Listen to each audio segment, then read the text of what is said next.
विनंती करू, आशीर्वाद घ्यायला जाऊ आणि विनंती करू की तुम्ही आम्हाला आशीर्वाद द्या, आमच्या पाठीशी उभे राहा, साथ द्या म्हणून.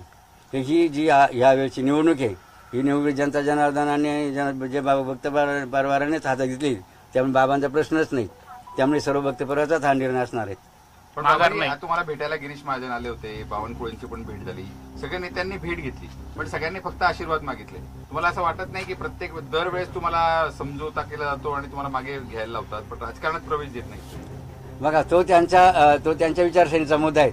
आम्हाला त्याच्यामध्ये काही शुभाशय वाटत नाही. कोणी कोणताही निर्णय घेऊ, आम्ही या ठिकाणी आम्ही सक्षम आहोत. आणि पहिल्यापासून आम्ही ठरवलं की जो दुसरा विसंबला त्याचा कारभार संपला. पहिल्यापासून आम्ही निर्णय घेतलेला आहे ठाम की आम्ही या वेळेला कोणी आम्हाला तिकीट द्यावा घर न देऊ, आम्ही यावेळेला लढणार आणि जिंकणार. महाविकास आघाडी, महायुती दोन सगळे या नेत्यांचं आव्हान असणार आहे, तिथे कॅन्डिडेट असणार आहेत. आपल्याला किती विजयाची खात्री आहे? आमचा निर्णय ठाम आहे. तो त्यांचा मुद्दा आहे. मात्र आमची निवडणूक कोणत्या मुद्द्यावर चालणार आहेत? लढा राष्ट्रहिताचा आणि संघर्ष सुद्धा राजकारणाचा. या माध्यमात आम्ही काय आगळीवेगळी निवडणूक लढणार आहोत. आपण म्हणतो तो काम आहे वगैरे जे होईल ते आपल्याला निश्चित पाहायला मिळेल. भविष्यामध्ये ही निवडणूक कशा रीतीने चालू आहे. पण आपल्याला विजयाची किती खात्री? नाही, विजय आमचा पक्का निश्चित आहे. आमचा ठाम खात्री आम्हाला या संदर्भामध्ये.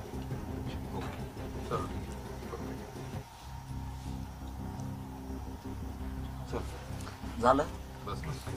आज अनेक मुस्लिम बांधवांनी सुद्धा या ठिकाणी येऊन आमच्या भूमिकेचं समर्थन केलं आणि स्वतःहून ते आले. त्यांचं आपण स्वागत पूजन अगोदर केलं, म्हणून त्या सगळ्या बांधवांचं सुद्धा मी टाळी वाजवून अभिनंदन करतो, त्यांना मनापासून धन्यवाद देतो. सगळ्या पत्रकार बंधूंचंही पुन्हा एकदा मनापासून अभिनंदन करतो, आपले मनापासून आभार मानतो. आणि आता मात्र तुमची साथ, इथून मागं तर खूप साथ होती, आता खरी साथ गरजेची आहे, एवढी अपेक्षा सगळ्यांकडनं करतो.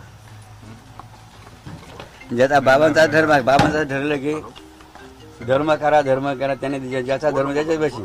आणि ज्यांनी जेव्हा आणखीता काय म्हणते, जैसा कर्म करे का वैसा फल द्या. बाबा आम्ही जसं कर्म करू त्या कर्माचं फळ आम्हाला मिळणार आहे.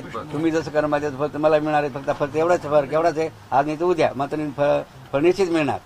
हे बाकीचं ते पत्तरची रे जरा. त्यासाठी तुम्हाला सर्वांना पुढील कामासाठी निवडणूक आनंद उत्सव आम्ही असा उलटा डबल आनंद झाला आम्हाला उलटा का.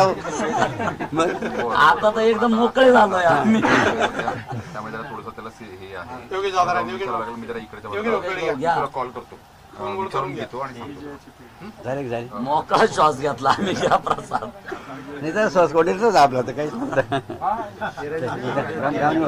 तिरंग घेतला फेडा.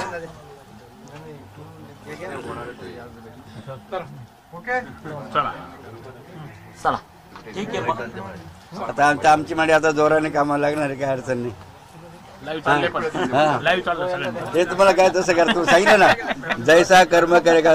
तुम्ही पुण्याचं काम केलं तर ते पुण्य तुम्हाला मिळणार आहे की नाही. तुम्ही पापाचं काम पाप तुम्ही भरा. आमचं काय म्हणणं नाही. आम्ही जे ते बोलतो रोखोक बोलतो आपण.